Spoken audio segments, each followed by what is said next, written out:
এই রইল আমার 2 লাখ টাকার চাল।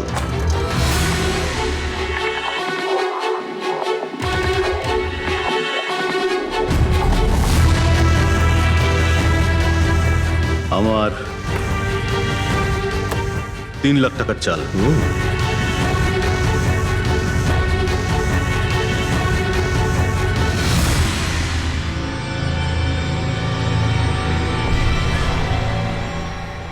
শো, মনে হচ্ছে আজকে আমার দিনটা খুব ভালো। আমাকে হারানো আজ তোমাদের পক্ষে সম্ভবই নয়। সম্ভব না, তাই না? হ্যাঁ, দাঁড়া দেখাচ্ছি।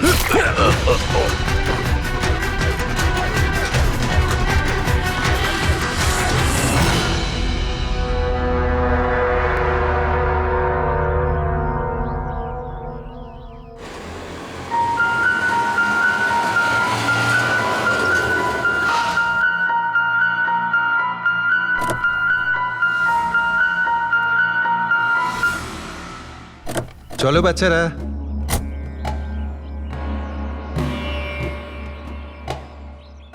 ভীষণ ক্লান্ত লাগছে, এত লম্বা ড্রাইভ।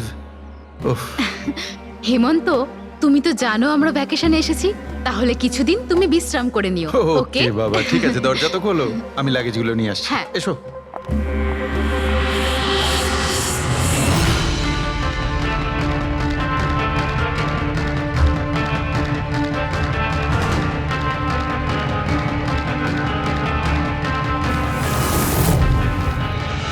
হেমন্ত, হেমন্ত তাড়াতাড়ি এদিকে এসো।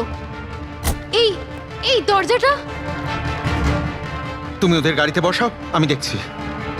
হেমন্ত, সাবধানে প্লিজ। চলো চলো চলো।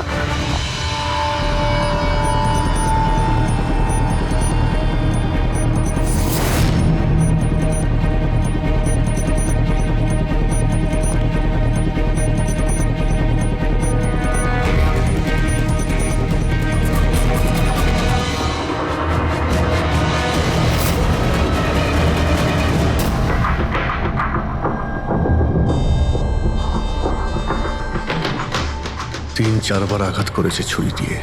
লাশ খুব একটা পুরনো নয়, মনে হচ্ছে কাল রাতে খুন হয়েছে এর। জুয়া খেলার সময় মারা গিয়েছে। এই 5টা গ্লাস পড়ে আছে এখানে, আর এই 5টা ভাগে তাস বাটা আছে। মনে হচ্ছে এছাড়া আরো 4 জন ছিল, ওদের মধ্যে কেউ একজন মেরেছে একে। বাইরে থেকেও কেউ আসতে পারে। পুরবী পঙ্কজ, একটু দেখো তো এই জালনা কিংবা দরজা ভাঙা নেই তো? মিস্টার হেমন্ত, এই লোকটা কে? না স্যার, আমি তো এনাকে আগে কখনো দেখিও নি। এই লোকটা আপনার ঘরে মরে পড়ে আছে, আর দেওয়ালের চারিদিকে ওর ছবি লাগানো আছে।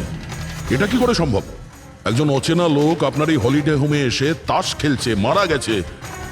How it possible?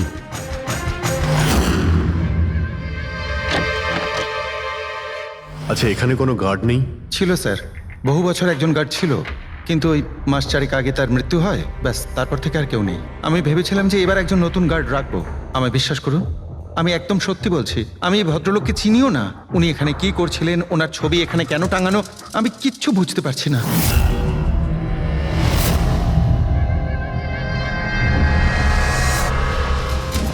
পঙ্কজ,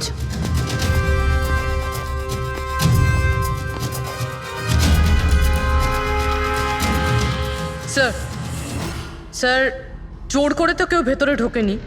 হ্যাঁ, পিছনের দরজায় তালা নেই কোনো, আর তার ছিটকানিটা বাইরে থেকে খোলা যায়। ওখান থেকে এসছে ওরা। আর স্যার, এই লিভিং রুমের যে জানলাটা আছে, এর বাইরে একটা কাটার ঝোপ আছে। ঝোপের মধ্যে এইটা পেলাম স্যার, কাপড়ের টুকরো। মনে হচ্ছে কেউ এর উপরে নজর রাখছিল ওখান থেকে, আর তাড়াহুড়ো করে দৌড়তে গিয়ে তখন এই কাপড়ের টুকরোটা ওইখানে আটকে যায়। মৃত ব্যক্তি ছাড়া এখানে আরো 4 জন ছিল, আর একজন লোক বাইরে, সব মিলিয়ে 5 জন। তাহলে এই ক্রাইমের অন্তত 5 জন সাক্ষী আছে। যদি ওই 5 জনের মধ্যে একজনকেও ধরতে পারা যায়, তাহলে জানা যাবে কাল রাতে এখানে কি হয়েছিল। 3 জন লোক আছে যারা এই খুনটা সম্বন্ধে জানে, এবং তারা যে খুন হয়েছে তার ছবি দেখে চিনতে পেরেছেন। কখন আসছে ওরা? একটা সময়। 5 জনের মধ্যে 3 জন প্রথমবারই পাওয়া গেল, নট ব্যাড। আর স্যার ওনারা নিউজ দেখে নিজেরাই আমাদের সঙ্গে দেখা করতে এসেছিলেন। অসাধারণ ব্যাপার। সমাজে যদি বাজে লোক থাকে, ভালো লোকও অনেক আছে স্যার। কিন্তু ওরা কাল রাতে রিপোর্ট লেখালো না কেন? স্যার স্যার এরা ওই তিনজন, প্রীতম, রণবীর, বিক্রম। প্রীতম, রণবীর আর বিক্রম, তোমরা সবাই জানো ওই খুনটার ব্যাপারে। স্যার। তিনজনের আলাদা করে স্টেটমেন্ট নাও। স্যার, যখন সিডের খুন হয়েছিল তখন আমি ওখানেই ছিলাম। সিড, ওর নাম সিড ছিল? হ্যাঁ স্যার। স্যার, আমি ওদের চিনতামও না। কালকে প্রথমবার ওদের সাথে দেখা হয়েছে, আর কালকেই খুন হয়ে গেল। এক মিনিট, সব কিছু ঠিক মতন বলবে। স্যার, আসলে ওই যে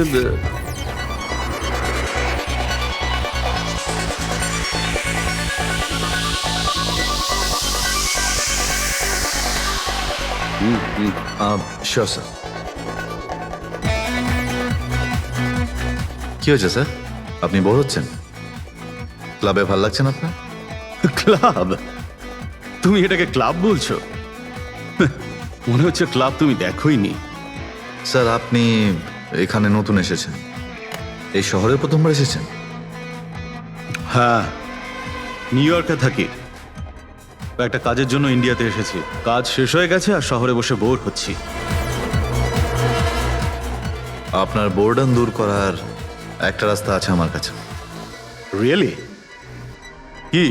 একটু এক্সপেন্সিভ। সেটা চিন্তা তোমায় করতে হবে না। কি রাস্তা আছে সেটা বলো। ভেবে দেখুন স্যার, লাখ টাকার ব্যাপার, আর রিস্কও আছে।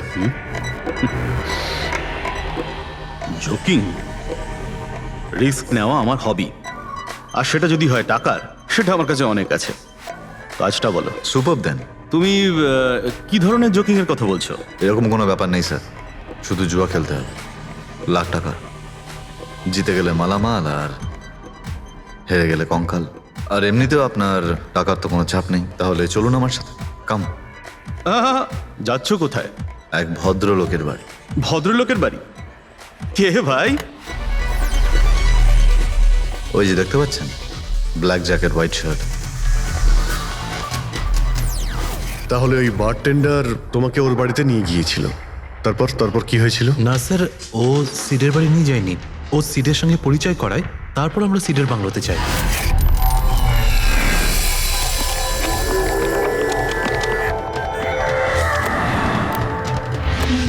আর যখন আমরা ওখানে পৌঁছলাম তখন আগে থেকেই দুজন ওখানে ছিল।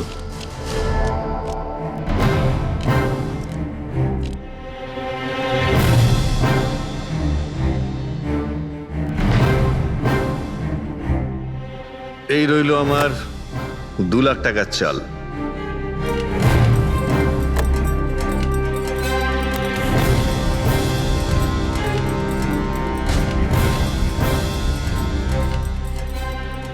শো দেখা। দারুণ ব্যাপার ভাই। কি খেয়ে বসেছিস? জিতেই চলেছিস। আমাদেরও বলে দে, আমরা একটু টাকা কামাই। ভাই, যদি খেলেই যেতে পারা যেত তাহলে তো কোনো কথাই ছিল না। এগুলো সব কপালের ব্যাপার, আর আজ আমার কপাল ভীষণ ভালো। সেটাই মনে হচ্ছে। তাহলে আরেকটা ডিল হয়ে যাক। হয়ে যাক। এটা কি করে হতে পারে? বললাম না আমার কপাল খুব ভালো। তোর লাক আজকে ভালো না অন্য কিছু? মানে এটাই যে তুই তাসের মধ্যে সেটিং করে রেখেছিস। এ নিশ্চয়ই তাসের মধ্যে কিছু গোলমাল করে রেখেছে। ভাই, এর বাড়ি হয়তো কোনো ক্যামেরাও লাগিয়ে রেখেছে, নাকি তাসে গন্ডগোল করে রেখেছে। ভেবে দেখার ব্যাপার। তোর মনে হচ্ছে আমি চিটিং করছি? অফকোর্স, নাহলে আমাদের মধ্যে কারো হাতে ভালো তাস এলো না কেন? ওর এলো না, আমার এলো না কেন? তুই চিটিং করছিস? চিটার? এই, তুই আমাকে চিটার বলছিস? হ্যাঁ, তোকে চিটার বলছি। ও, হার মেনে নিতে পারছিস না তুই, তাই তো? খোকা, এটা বড়দের গেম, বাচ্চাদের নয়। যদি এখানে জিততে হয় না, তবে কার্ডে জিততে হয়। তাহলে বেরিয়ে যায় এখান থেকে। মুখ সামলে কথা বল। কি করছিস কি? তুই মুখ সামলে কথা বল, এটা আমার বাড়ি, বুঝলি? বেরিয়ে যা এখান থেকে। কি করছিস কি ভাই? আরে ওকে তাড়া কেউ এখান থেকে। তার মানে হরিশ ওখান থেকে চুপ করে বেরিয়ে গেল? হ্যাঁ স্যার, প্রথমে আমারও মনে হচ্ছিল যে ও চলে গেছে, কিন্তু ও কিচেনে গেছিল। কিচেনে? হ্যাঁ স্যার, কিচেনে। যখন ও কিচেন থেকে বেরোলো তখন ওর হাতে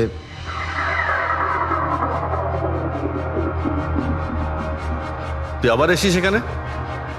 তোকে বলেছি না এখানে আসবি না? দেখেছিস কি হলো? কি তুই আবার হাত দিচ্ছিস গায়ে? আরে ভাই, আরে কি করলি কি তুই? আরে মেরে দিল ওকে। এটা এটা কি করলে? মেরে দিলে? আমি অ্যাম্বুলেন্সকে কল করছি, তোরা এখানে থাক। আরে মরে গেছো। পুলিশকে ফোন কর, না হলে আমরা সবাই ফেসে যাবো। পুলিশকে ফোন করলে আমরা বেঁচে যাব? জুয়া খেলছিলাম আমরা, বেআইনি এই জুয়া খেলা। হ্যাঁ, জুয়া খেলেছি, কাউকে মারিনি তো এক আমরা। বেশি চালাকি করিস না। পুলিশ যদি আসে না, আমি একা ফাঁসবো না, সবাই মিলে ফাঁসবো। সেভ একটা কাজ করতে পারি, তোরা এখান থেকে যা, আমি কাজটা খতম করে আসছি। তোমরা কত টাকা হেরেছিলে? স্যার 30 লাখ। আমার প্রায় 50 লাখ মতন। স্যার 35 লাখ। এক মিনিট রণবীর, তুমি বলেছিলে যে সিড ওই সময় সাদা শার্ট পরেছিল, ইয়ে স্যার, উনি সাদা শার্টই পরেছিল। আর বিক্রম, তুমি বলেছিলে যে ও হলুদ শার্ট পরেছিল। হ্যাঁ স্যার, ও হলুদ শার্টই পরেছিল। ও সাদা বা হলুদ রঙের শার্ট পরেছিল না, একটু ব্লুইশ কালার ছিল শার্টটার, আমার ভালো মনে আছে। কিভাবে সেটা হয়? আমরা যখন লাশটাকে পেয়েছিলাম তখন ও হোয়াইট কালারের শার্ট পরেছিল, আর রণবীরও তো এই একই কথা বলছে। এটা কিভাবে সম্ভব? একই সময়ে আলাদা আলাদা ড্রেসে কিভাবে খুন হয়? স্যার, যখন মার্ডার হলো তখন এটা কেউ ছিলই না ওখানে। ছিল না মানে? মানে এটাই যে আমার ভালো মতো মনে আছে, এটা 6 মাস আগের ঘটনা। এরা ছিল না ওখানে। না স্যার, এটা পুরো 1 বছর আগের কথা। কি সব বলছে স্যার এরা? খুন তো কাল রাতে হয়েছে, তাই না? এক্স্যাক্টলি, খুনটা গতকাল রাতেই হয়েছিল, আর সেই সময় উনি সাদা রঙের শার্টই পরেছিলেন। এক মিনিট, এসব তোমরা কি বলছো? কাল রাত, 6 মাস, 1 বছর আগে? হ্যাঁ স্যার। আই হোপ তোমরা একটা লোকের মার্ডারের কথা বলছো যা কাল রাতে হয়েছিল, তাই তো? আর তোমরা বলছো এই দুইজন ছিল না মার্ডারের সময়? স্যার, এরা দুজন ওখানে ছিল না। আমি যে মার্ডারের কথা বলছি সেটা 6 মাস আগে হয়েছে। স্যার, খুনটা কাল রাতেই হয়েছিল, আর সেই সময় যারা ছিল সেই দুজন অন্য কেউ ছিল, ওরা তখন ওখানে ছিল না। হ্যাঁ স্যার, ওরা ঠিক বলছে, আমিও চিনি না এদেরকে। তোমরা তিনজনের সিডের কথাই বলছো তো? আর মার্ডার হওয়ার আগে ও তোমাদের সঙ্গে চেরিস ক্লাবে দেখা করেছিল তো? আর তারপরে ও তোমাকে হেমন্ত বিলায় নিয়ে গেছে। না স্যার, ও আমাকে সংকল্প ম্যানশনে নিয়ে গেছিল, আর সেটা ওই কীর্তি হিলসে। হ্যাঁ, কীর্তি হিলসে ছিল। না স্যার, ও আমাকে ইয়াশ হাউসে নিয়ে গেছিল, যেটা কার্টিস রোডে রয়েছে। একটাই লোক 3বার 3 জায়গায় 3 রকম আলাদা আলাদা জামা কাপড় পরে কি করে মরতে পারে? হ্যাঁ, সালুকে বলো। আচ্ছা, ঠিক আছে, ওকে। অজিত, সালুকে কোনো সূত্র খুঁজে পেয়েছে। তোমরা যাও, সালুকের সঙ্গে দেখা করো, আর ততক্ষণে আমি এদেরকে একটু জিজ্ঞাসাবাদ করি।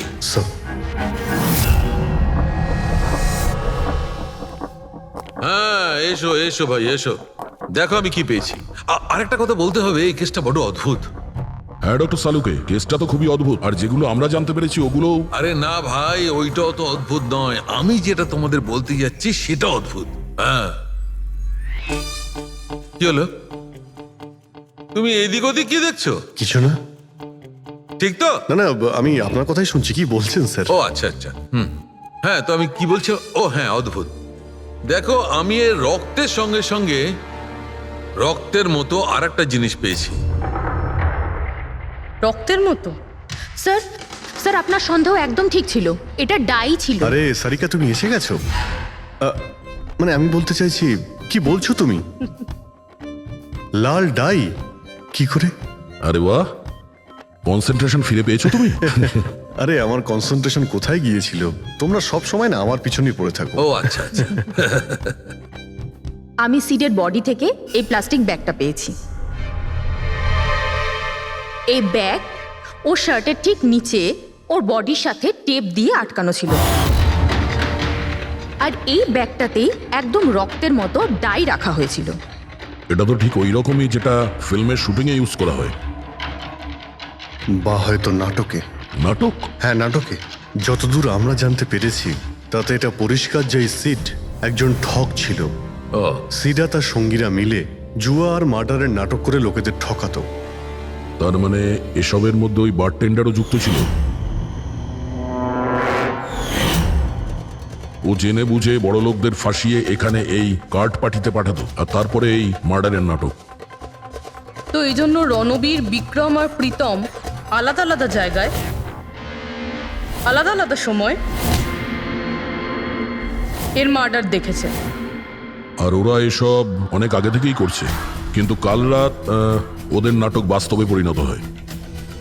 প্রতিবারই একটা নতুন বাংলো, নতুন লোক ঠকানোর জন্য। আর বাকি সব সেম, একই খেলা, একই ঝগড়া, আর সেই একই সিটের মার্ডারের নাটক। লোকেদের কাছ থেকে টাকা নিয়ে পুলিশ কেসে নামে লোকেদের ভয় দেখিয়ে বের করে দেওয়া, সব কিছু সেম টু সেম। প্ল্যান তো খুব ভালো ছিল, কিন্তু কালকে হঠাৎ মার্ডার কি করে হয়ে গেল?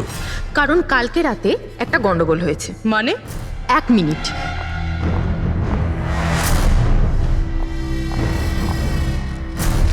স্যার, আর এই হচ্ছে ছুরি। এই ছুরিটাও সেই রকমই নকল যেমনই রক্তটা। যদি এটাকে কারোর শরীরে মারা যায় তখন এটা শরীরের ভেতরে যায় না, এটা ছুরির ভেতরেই চলে যায়। এই দেখো। কিন্তু ডক্টর, এটা যদি নকল চাকু হয় তাহলে এই নকল চাকু দিয়ে সিড মারা গেল কি করে? কালকে রাতে একটা ভুল হয়েছিল। এখানে একটা পেঁচ আছে, এই দেখো। যদি এই পেঁচটাকে ঘুরিয়ে দেওয়া যায় তখন এই ফলাটা আটকে যায়, ভেতরে ঢুকতে পারে না। তারপর এই ছুরিটা দিয়ে কেউ যদি আঘাত করে শরীরের ভেতরে ঢুকে যায়। কেউ ইচ্ছে করে এই ছুরিটাকে এরকম বানিয়েছে যাতে সিড মরে যায়। এরকম তো সেই লোকটাই করতে পারে যে এই খেলার ব্যাপারে সব কিছু জানতো। এটা বোধহয় সে যে লিভিং রুমের ব্যালকনিতে ছিল, যার কাপড়ের টুকরো আমরা পেয়েছিলাম। আর দ্বিতীয়ত, আমাদের খুনির কাছে সে পৌঁছবে যে বাকি লোকেদের কার্ড পার্টি পর্যন্ত পৌঁছেছে। ওই bartender Dinesh. Excuse me? I am sorry sir, এখনো ক্লাব ওপেন হতে বেশ কিছুটা সময় বাকি আছে। Sorry sir. আমরা একটা কেসের ব্যাপারে এখানে এসেছি, আমরা সিআইডি থেকে। সিআইডি? হ্যাঁ বলুন স্যার, আমি কি করতে পারি আপনার জন্য? স্টাফেদের সঙ্গে কিছু কথা আছে। স্টাফেরা এখানে আছে? এখন সবাই তো এখানে নেই, কিছু লোক আছে যারা লকার রুমে ইউনিফর্ম চেঞ্জ করছে। আপনাদের একজন বারটেন্ডার দিনেশ, সে কোথায়? ম্যাম, কাল থেকে ও কাজে আসেনি, জানি না না বলে কোথায় গেছে। আচ্ছা স্যার, ব্যাপারটা কি? ও কিছু ঘটিয়েছে নাকি? করেছে কি করেনি সেটা পরে আপনি জানতে পারবেন। আপাতত আপনি ওর অ্যাড্রেস দিন আমাদের।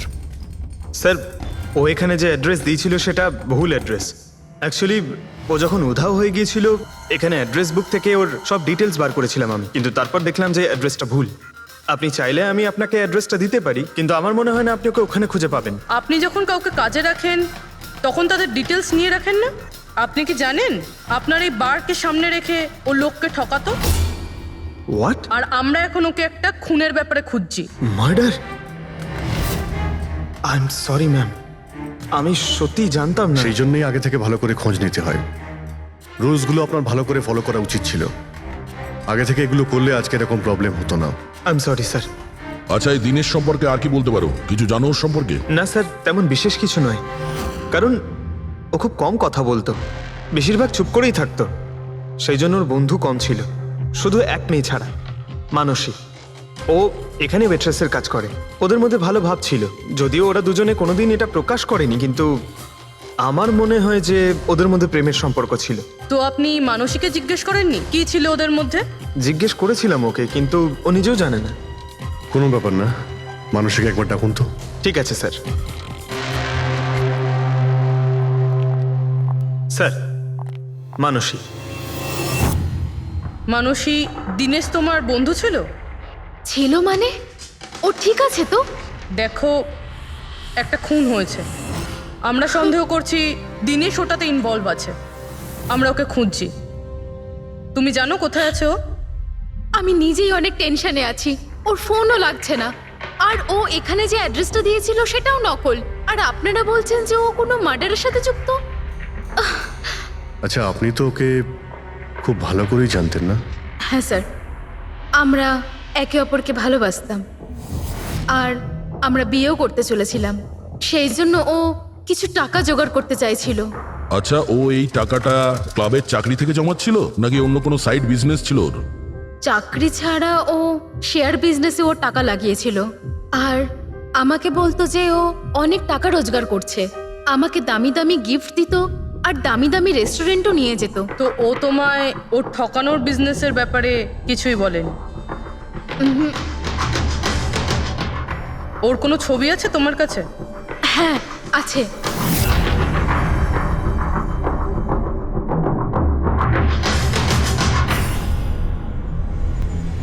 স্যার এই দীনেশ তো নিরুদ্দেশ, কিন্তু ওর ছবি আমরা পেয়েছি।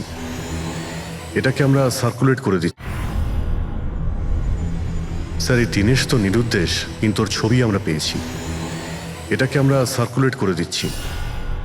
হ্যাঁ হ্যাঁ করাও অভিজিৎ, করাও। 3 জনের স্কেচ তো করা হচ্ছে। একটা কথা তো পরিষ্কার যে 4 জন সবাই একসঙ্গে কোনো গর্তে লুকিয়ে বসে আছে। হ্যাঁ স্যার। স্যার এরা ঠগ কিন্তু খুনি নয়। ভুল করে এদের হাতে খুন হয়ে গেছেন। 100% এরা ভয় পেয়েই কোথাও লুকিয়ে রয়েছে। ব্যাস এই ভয়টাকেই আমাদের কাজে লাগাতে হবে। এমন ভাবে ভয় দেখাতে হবে যে ওরা নিশ্চয়ই কোনো ভুল করে থাকবে আর আমরা খপ করে ধরে ফেলবো। স্যার স্যার হ্যাঁ স্কেচ তৈরি। ওকে স্যার হ্যাঁ এই 3 জনই জুয়ারি, আর যে ছুরি মেরেছে সে হলো হরিশ। একটা কাজ করো, এই 3টে স্কেচই আর ওই বারটেন্ডারের ছবি প্রতিটা police station, railway station, bus stand, লজে সব জায়গায় পাঠিয়ে দাও। আর সমস্ত নিউজ চ্যানেলেও পাঠিয়ে দাও। আর ওদেরকে জানিয়ে দাও যে 24 ঘন্টা যেন এদের ছবি দেখানো হয়। প্রত্যেকটা বাড়িতে এদের ফটো দেখাতে হবে। তারপরে দেখবো কতদিন লুকিয়ে থাকে আমাদের হাত থেকে। এই 4টে ফটো খুব ভালো করে দেখুন। এই 4 জন এই হত্যাকাণ্ডে জড়িত। এদের ব্যাপারে কোনো রকম সূত্র বা কোনো রকম খবর পেলে সিআইডি কে এই নাম্বারে খুব তাড়াতাড়ি যোগাযোগ করবেন। এরা খুবই ভয়ানক। এরা সবাই ইন্ডাস্ট্রিয়ালিস্ট হেমন্ত কুমারের ফার্ম হাউসে নিজেরই এক বন্ধুকে খুন করে পালিয়ে গেছে। পুলিশরা অনেকক্ষণ ইনভেস্টিগেশন করার পরেও সেখান থেকে কোনো কিছুই খুঁজে পাওয়া যায়নি। সিআইডি এদের সবাইকে খুঁজছে। এই হলো এদের ফটো।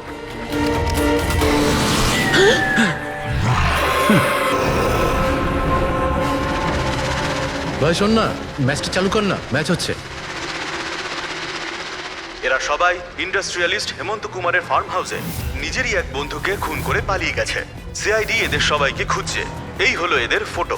দেখলি তুই, এরা তো সবকিছু জেনে ফেলেছে। ভাই ছবি টবি সব দেখাচ্ছে, সমস্ত ডিটেলস দেখাচ্ছে। বাজেভাবে ফেসে যাবো ভাই এসবে। হাসবো তো বটেই। আমি তোদের আগেই বলেছিলাম যে চল পালিয়ে যাই, কিন্তু তোরা তো শুনলেই না। এবার পুলিশ আসবে, সব জায়গায় খোঁজ করবে, আর তখন আরে এখনো অনেক সময় আছে। চল পালাই, এই ব্যাগ তোলা, সবাই মিলে পালাই, চল।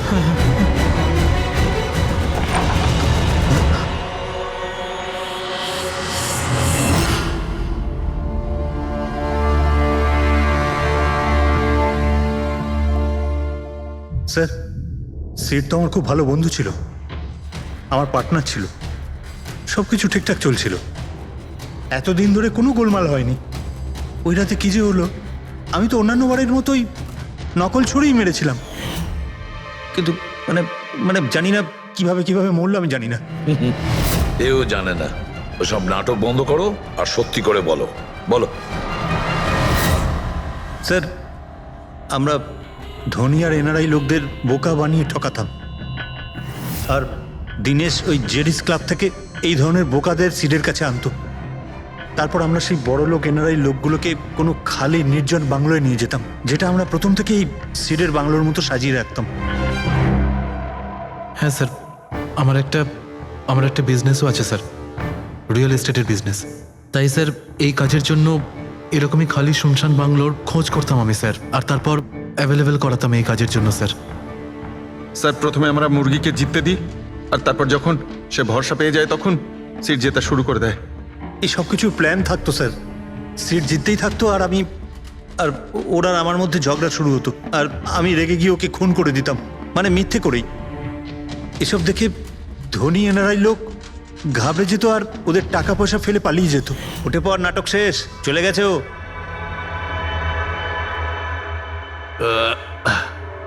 ঠিক গেছে তো রে? হ্যাঁ গেছে। উফ, আরে লেগে যাবে পাগল। তারপর আমরা ওই টাকাগুলো নিজেদের মধ্যে ভাগ করে নিতাম। ওই রাতেও সব এরকমই হয়েছিল। আমি ওকে ছুরি মেরেছিলাম, আর তারপর পুলিশকে ফোন করা যাক আর সবকিছু ডিটেলে বলে আমি দেওয়া যাক। পুলিশের চক্করে পড়তে চাই না। আমার পাসপোর্ট, ইউএসএ সিটিজেনশিপ সবকিছুই চলে যাবে। না না না না না, আমি যাচ্ছি। আরে ঘুমিয়ে পড়লি নাকি সিট? আরে ওঠ ভাই, অনেক হয়েছে, আর ওভার অ্যাক্টিং করতে হবে না। Sit set set. আরে এই তো সত্যি মরে গেছে। আরে ছুরিটা সত্যি সত্যি লেগে গেল নাকি ওর? আরে কি বাজে কথা বলছিস কি তুই? আরে সেট ওঠ না। সিট ওঠ না। আরে ছুরিটা কি করে? তুই ছুরিটা ইউজ করার আগে চেক করিসনি নাকি? আরে প্রথমবার করছি নাকি? শুটিং এর ছুরি এটা, একটাই তো ছুরি আছে না? কিন্তু এই খুন কি করে হতে পারে? আমাদের পুলিশকে জানাতে হবে। পুলিশকে যদি জানাই তো আমরা সবাই ফেসে যাব। তাহলে কি করব?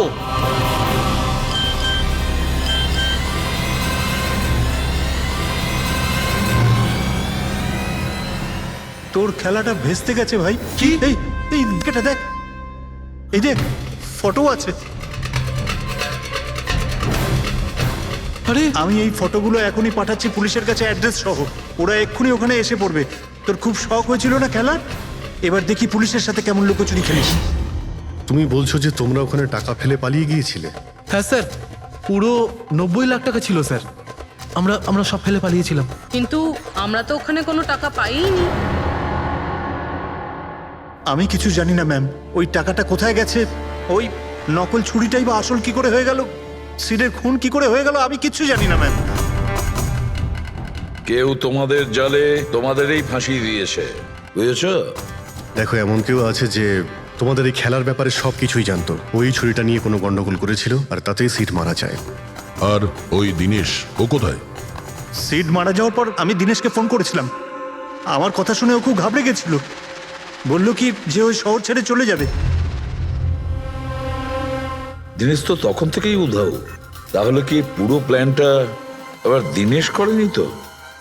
ওখানে রণবীরকে পাঠায় আর হরিশের ছুরিটাই চেঞ্জ করে দেয়, আর তারপরে দিনেশ ব্যালকনিতে লুকিয়ে পড়ে।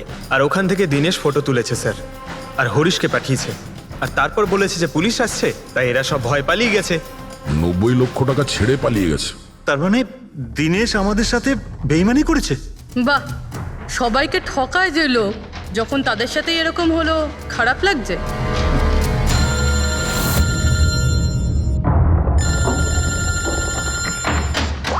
হ্যাঁ বলো সালুকে। ফ্যান্টাস্টিক, ঠিক আছে। সালুকে বললো যে প্রমাণ পাওয়া গেছে, যে জিনিস দুটো আমরা দিনেশের কথায় আমরা পাঠিয়েছি। ওর ইউনিফর্ম আর জিম ব্যাগ। হ্যাঁ দা, যে কাপড়ের টুকরো আমরা ব্যালকনি থেকে পাই, ওই টুকরোর সঙ্গে এই দিনেশের ইউনিফর্মের কাপড় ম্যাচ করছে। স্যার, তার মানে খুনি দিনেশ?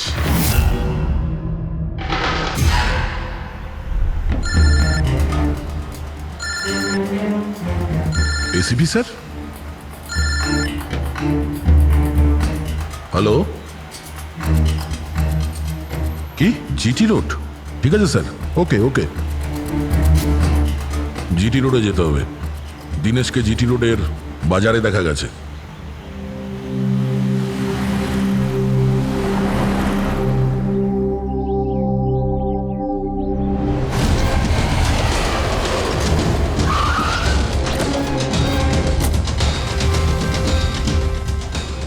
ভাই, এই লোকটাকে দেখেছো এখানে?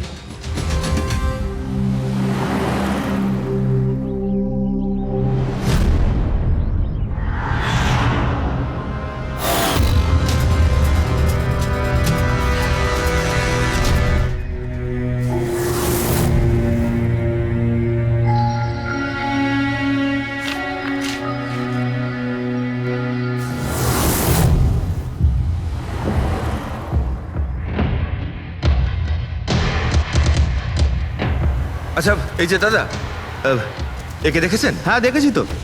কোথায়? ওই তো ওখানে দাঁড়িয়ে রয়েছে। আগে? হ্যাঁ আগে। থ্যাঙ্কস থ্যাঙ্কস, চলো। মা, বাবা, আমায় ক্ষমা করে দিও। আমি তোমাকে অনেক কষ্ট দিয়েছি, তোমাদের মান সম্মান ডুবিয়ে দিয়েছি। কিন্তু একটা সত্যি কথা, আমি খুনি নই, আমি কাউকে খুন করিনি। আমি শুধু একটু টাকা ইনকাম করতে চেয়েছিলাম, কিন্তু আমি জানতাম আজ নয়তো কাল পুলিশ আমাকে ধরেই নেবে। এটা হওয়ারই ছিল।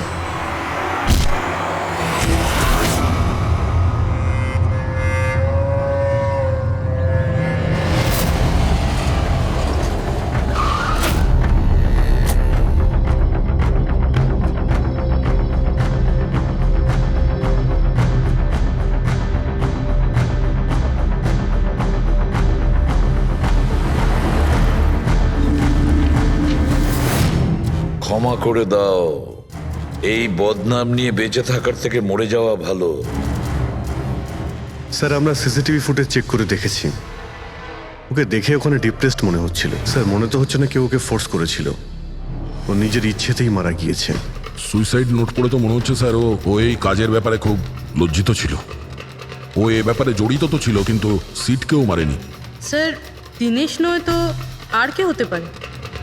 এদের এইসব খেলার ব্যাপারে আর তো কেউ জানতোই না। এরকম ব্যাপার নয় তো যে এরা যাদেরকে ঠকিয়েছিল ওদের মধ্যে কেউ এদের থেকে প্রতিশোধ নিচ্ছে? হতে পারে। একটা কাজ করি, আমরা বোর্ডের ওপর পুরো সাসপেক্টদের নাম লিখি, ওদের ফটোগুলো ওই সাসপেক্ট মানে ওই এনআরআই যাকে হরিশ আর তার দুই বন্ধু মিলে ঠকিয়েছে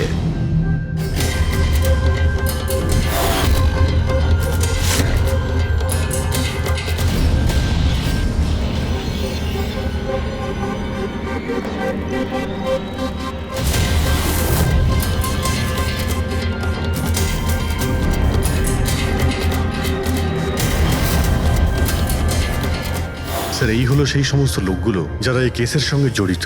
অভিজিৎ, খোঁজ নিতে হবে খুনের সময় এরা কোথায় ছিল। পুরো ইনফরমেশনটা আমরা এয়ারপোর্ট ইমিগ্রেশন থেকে পেয়ে যাব। স্যার এই ফটোগ্রাফে যে 8জন লোক আছে সেই সময় তারা ইন্ডিয়াতে ছিলই না। ইনফ্যাক্ট বেশিরভাগ লোকই এই ঘটনার পরে ইন্ডিয়াতে ফেরেইনি।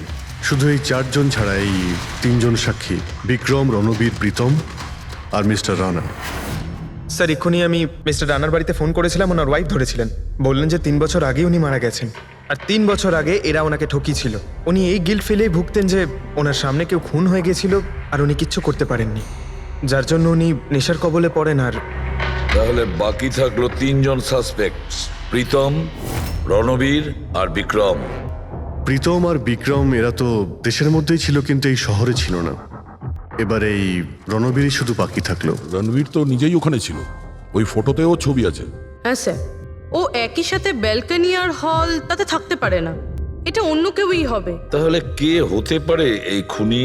পঙ্কজ, মিস্টার রানা 3 বছর আগে মারা গেছেন, ওনার পুরো ডিটেলসটা আমার চাই।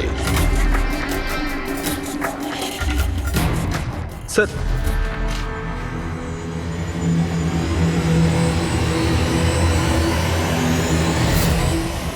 এটা কোনো একজন লোকের কাজ নয়, অন্য কেউ আছে যে ওর সঙ্গে কাজটা করেছে। আমার তো মনে হচ্ছে যে খুনি আমাদের চোখের সামনেই আছে, শুধু আমরাই ওকে দেখতে পাচ্ছি না। ইয়েস, খুনি তো আমাদের সামনেই ঘুরছে। কি কথা বলেছো ফ্রেডি, সুপার। আমি স্যার? হ্যাঁ তুমি। খুনি সত্যিই আমাদের চোখের সামনে ঘুরছে, কিন্তু আমরা ওকে দেখতে পাচ্ছি না। কিন্তু এখন আমি বুঝতে পেরে গেছি। হোটেলে যাই। হোটেল? হ্যাঁ হোটেল। থিওরি হিসেবে ওর হোটেলেই থাকার কথা।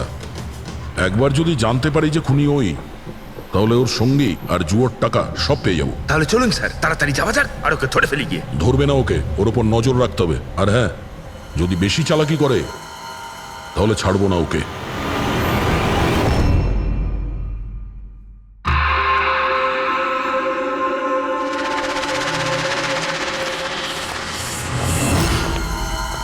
Excuse me. হ্যাঁ স্যার। আমি আপনার ফোন থেকে একটা ফোন করতে চাই। করুন স্যার। ওয়েল, আমার একটু প্রাইভেট কথা ছিল আর কি। এছাড়া কি আপনার কাছে অন্য কোনো ফোন আছে? স্যার ওইটাই চলে যান, ওটা থেকে কথা বলে নিন। Thank you. Thank you.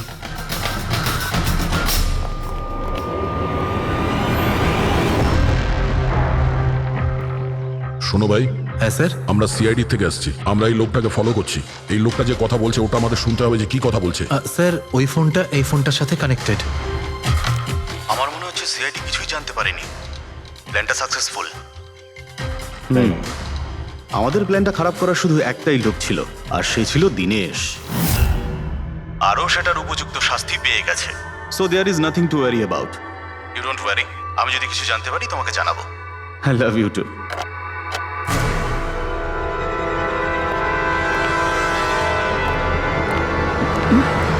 এই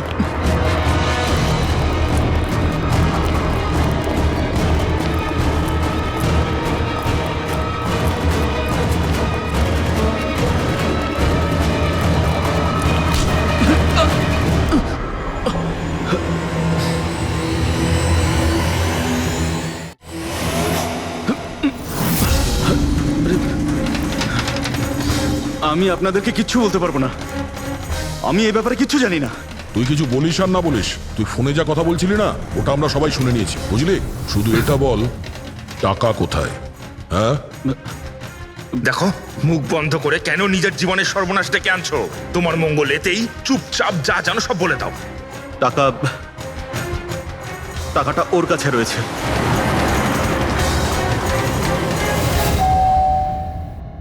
একটু দেখ তো মা, কে বেল বাজাচ্ছে? হ্যাঁ মা।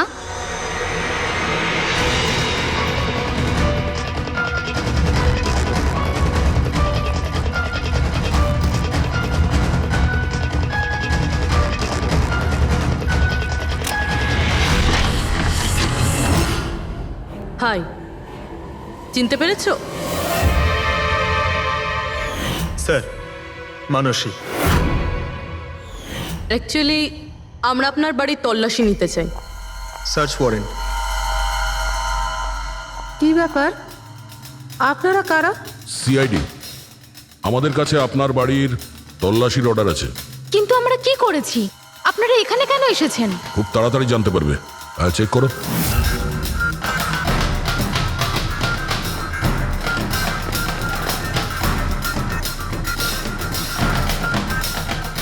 দয়া স্যার।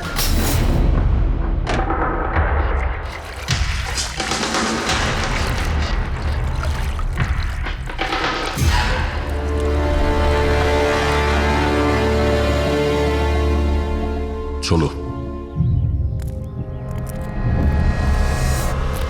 এই নোটগুলোতে রক্ত লেগে রয়েছে। ডিএনএ টেস্ট করলেই জানতে পেরে যাব যে এই রক্তটা সিডের, তাই না? এবার বলো, কিছু জিজ্ঞেস করবে? এখন এ জিজ্ঞাসা করবে না, আমরা জিজ্ঞাসা করব ব্যুরোতে। কিন্তু আপনারা আমাকে কেন সন্দেহ করলেন? শেষবার আমাদের মনে হয়েছিল যে দিনেশ খুনি, কিন্তু ও সুইসাইড করে প্রমাণ করে দিয়েছে যে ও খুনি নয়। মানুষ, এটা কি চেনো? এটা তোমার ইউনিফর্মের কাপড়ের টুকরো। এটার কারণে আমরা তোমাকে সন্দেহ করছি, বুঝেছো?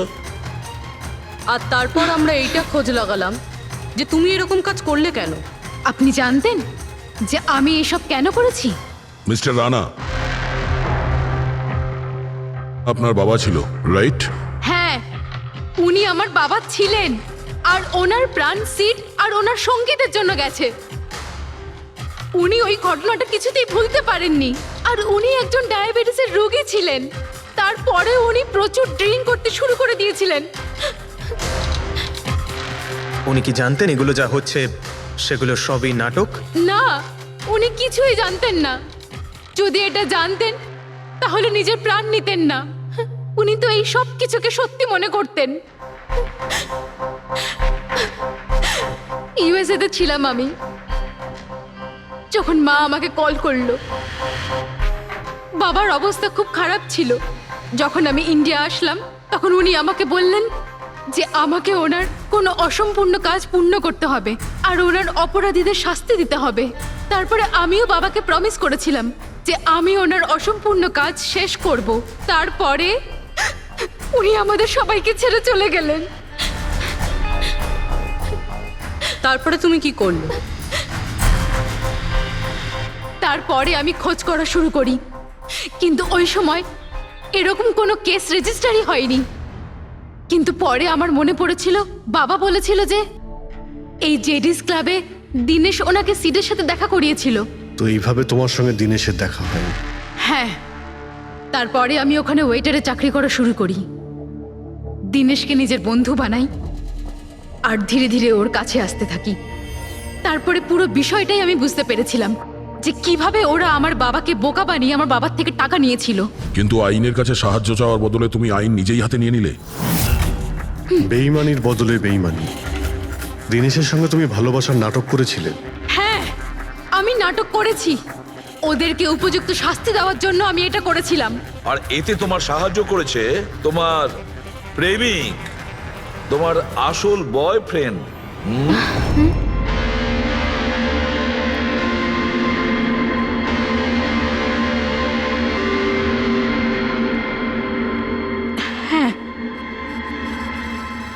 আমরা দুজনে মিলে প্ল্যান করেছিলাম। রণবীর ওই রাতে জেনে বুঝে বোকা হয়েছিল। আর ওই ছুরি ছুরিটাকে খারাপ করেছিল? যদি এই পেঁচটাকে ঘুরিয়ে দেওয়া যায় তখন এই ফলাটা আটকে যায়। ওই ছুরিটাকে আমি খারাপ করেছিলাম, আর ব্যালকনি থেকে লুকিয়ে ফটো আমিই নিয়েছিলাম। তারপরে আমি ওই ফটো হরিশকে পাঠিয়েছিলাম, আর ওদেরকে ওখান থেকে তাড়িয়ে দিলাম, আর আমি টাকাগুলো নিয়ে ওখান থেকে বেরিয়ে পড়লাম। আমি আমার বাবাকে দেওয়া প্রমিস পূরণ করেছি। ওই টাকাটা আমার বাবার ছিল, আমি ওনার প্রতি ন্যায় করেছি। ভুল। ওই ন্যায় বিচার করা তোমার কাজ নয়, সেটা করবে আদালত। তুমি আইন নিজের হাতে নিয়েছিলে, আর একটা খুব মস্ত বড় অপরাধ করেছো। আইন তোমাকে কঠোর থেকে কঠোরতম শাস্তি দেবে, তোমাদের দুজনকে কঠোর শাস্তি দেবে।